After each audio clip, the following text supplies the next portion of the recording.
श्रीलंका के दारुल हुकूमत कोलंबो में हुकूमत मुखालिफ मुजाहिरों और सदारती महल पर धावा बोलने के चंद दिन बाद मिस्टर कालुथ हेनरी नामी शख्स की एक वीडियो मंजर आम पर आई है, जिन्होंने सदारती परचम को लपेटा हुआ था। ये वीडियो सोशल मीडिया पर बहुत वायरल हुई। मुजाहिरों के दौरान दीगर कई नौजवानों की तस्वीर भी मकबूल हुई। सोशल मीडिया सार्फिन की जानिब से मिस्टर कालुथ हेनरी नामी श्रीलंकन शहरी की वीडियो को मिसाल बनाकर दोबारा फैलाया जा रहा है। इस वीडियो को सोशल मीडिया प्लेटफॉर्म पर बहुत सराहा जा रहा है। वहाँ के शहरियों ने बदउनवान हुक्मरान के खिलाफ आवाज बुलंद की। अवाम दुश्मन पॉलिसियों के खिलाफ लाखों अफराद को इकट्ठा किया गया। सोशल मीडिया सार्फिन श्रीलंका में इस मूवमेंट को बेमिसाल अवामी तहरीक की जबरदस्त जीत के तौर पर सराहते हैं। तबसरे किए जा रहे हैं कि कामयाब अवामी तहरीक के एक साल बाद श्रीलंका में मईशत समेत कई दीगर मामलात में काफी बेहतरी आ चुकी है। अवाम का समंदर जब एहतजाज में तब्दील हुआ तो श्रीलंका के सदर मिस्टर राजापक्से न सिर्फ मुल्क से फरार हुआ बल्कि चंद ही रोज बाद बैरून मुल्क से इस्तीफा भी पेश किया था।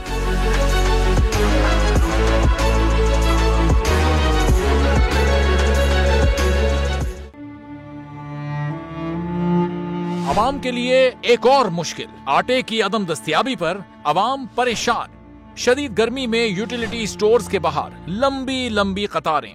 बोल ने निभाई सहाफती जिम्मेदारियां, पहुंचाई घर घर ये आवाज। इस्लामाबाद के यूटिलिटी स्टोर से सस्ते आटे का हुसूल शहरियों के लिए ख्वाब बन गया। बोल न्यूज हकायक सामने ले आया है। आओ मिलकर आवाज उठाएं, पाकिस्तान को बदलें बोल के साथ। बोल बना अवाम की आवाज। अवामी शिकायत पर बोल ने किया मुताल्लिका इदारों से मुतालबा।